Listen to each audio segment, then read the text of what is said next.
नमस्कार दोस्तों, आपका स्वागत है हमारे इस यूट्यूब चैनल ज्ञान की बात प्रकाश के साथ पर। दोस्तों, मंदिरों की सीरीज में आज हम आपके लिए लेके आए हैं किन्नर कैलाश के बारे में कुछ जानकारियाँ। दोस्तों, कहते हैं महादेव के इस धाम में जाने की इंसान एक ही बार हिम्मत कर पाता है। दोस्तों, अगर आपने चैनल को सब्सक्राइब नहीं कर रखा है तो सब्सक्राइब कर लीजिए, साथ में बेल आइकन भी ऑन कर लीजिए, क्योंकि दोस्तों हम ऐसी जानकारियाँ आपके लिए रोज़ लेके आते हैं। दोस्तों, तिब्बत में स्थित मानसरोवर कैलाश के बाद किन्नर कैलाश को ही दूसरा बड़ा कैलाश पर्वत माना जाता है। सावन का महीना शुरू होते ही हिमाचल की खतरनाक कही जाने वाली किन्नर कैलाश यात्रा शुरू हो जाती है। इस यात्रा के बारे में कहा जाता है कि इस यात्रा को अपने जीवन काल में आम आदमी एक ही बार करने की हिम्मत जुटा पाते हैं। इस स्थान को भगवान शिव शीतकालीन प्रवास स्थल माना जाता है। किन्नर कैलाश सदियों से हिंदू और बौद्ध धर्म के अनुयायियों के लिए आस्था का केंद्र है।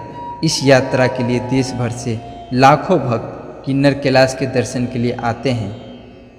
किन्नर कैलाश पर प्राकृतिक रूप से उगने वाले ब्रह्म कमल के हजारों पौधे देखे जा सकते हैं।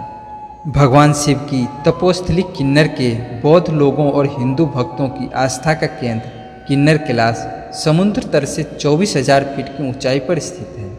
किन्नर कैलाश स्थित शिवलिंग की ऊंचाई 40 फीट और चौड़ाई 16 फीट है। हर वर्ष सैकड़ों शिव भक्त जुलाई और अगस्त में जंगल और खतरनाक दुर्गम मार्ग से होकर किन्नर कैलाश पर पहुंचते हैं। किन्नर कैलाश की यात्रा शुरू करने के लिए भक्तों को जिला मुख्यालय से करीब 7 किलोमीटर दूर राष्ट्रीय राजमार्ग स्थित पोवारी से सतलुज नदी पार कर तगलिंग गांव से होकर जाना पड़ता है। गणेश पार्क से करीब 500 मीटर की दूरी पर पार्वती कुंड है। दोस्तों, इस कुंड के बारे में मान्यता है कि इसमें श्रद्धा से सिक्का डाल दिया जाए तो मुराद पूरी होती है। भक्त इस कुंड में पवित्र स्नान करने के बाद करीब 24 घंटे की कठिन राह पार कर किन्नर कैलाश स्थित शिवलिंग के दर्शन करने पहुंचते हैं। वापस आते समय भक्त अपने साथ ब्रह्म कमल और औषधियाँ फूल प्रसाद के रूप में लाते हैं। दोस्तों, 1993 से पहले इस स्थान पर आम लोगों के आने जाने पर प्रतिबंध था। 1993 में पर्यटकों के लिए खोल दिया गया, जो 24,000 फीट की ऊंचाई पर स्थित है। यहाँ 24 फीट ऊंचे शिवलिंग हैं। यह हिंदू और बौद्ध दोनों के लिए पूजनीय स्थल है। इस शिवलिंग के चारों ओर परिक्रमा करने की इच्छा लिए हुए भारी संख्या से श्रद्धालु यहाँ पर आते हैं। दोस्तों, किन्नर कैलाश के बारे में अनेक मान्यता भी प्रचलित है। कुछ विद्वानों के विचार में महाभारत काल में इस कैलाश का नाम इंद्रकील पर्वत था, जहाँ भगवान शंकर और अर्जुन का युद्ध हुआ था और अर्जुन को पाशुपात अस्त्र की प्राप्ति हुई थी। यह भी मान्यता है कि पांडवों ने अपने वनवास काल का अंतिम समय यहीं पर गुजारा था। दोस्तों, किन्नर कैलाश को वानासुर का कैलाश भी कहा जाता है, क्योंकि दोस्तों वानासुर शोणित पूरनगिरी का शासक था, जो कि इसी क्षेत्र में पड़ती थी।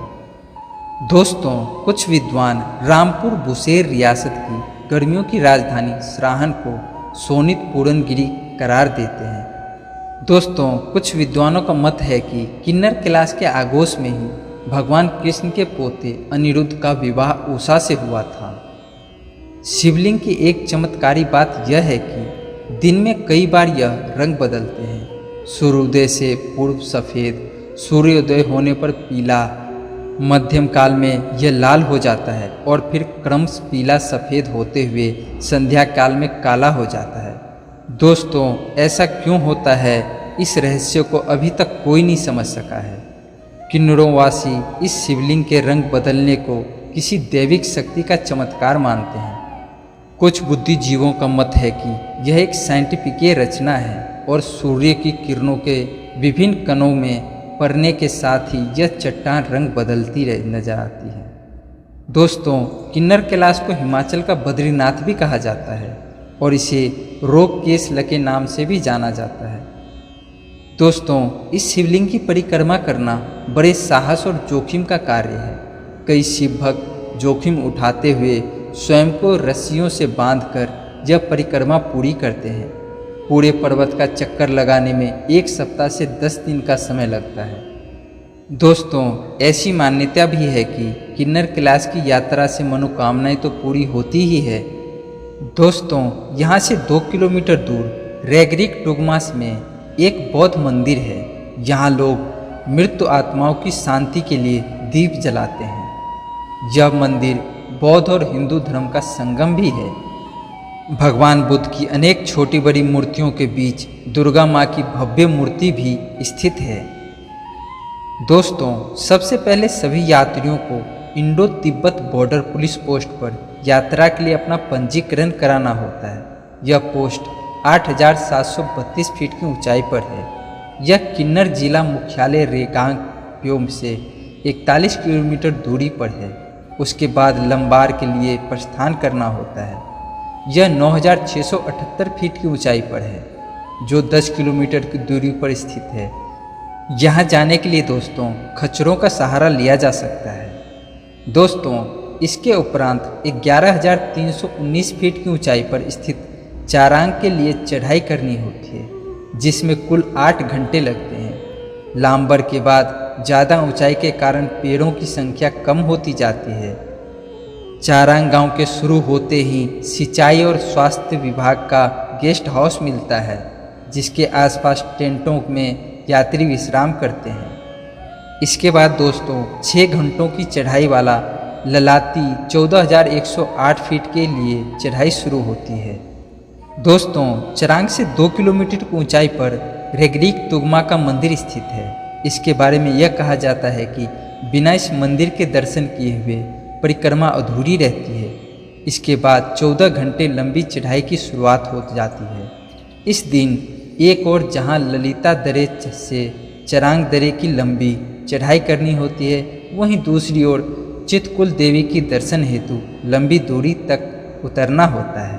तो दोस्तों, ये जानकारी आपको कैसी लगी हमें कमेंट बॉक्स में ज़रूर बताइएगा।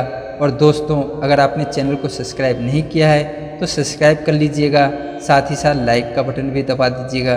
तो दोस्तों, फिर मिलते हैं अगली जानकारी के साथ। तब तक के लिए जय श्री राम, राधे राधे दोस्तों।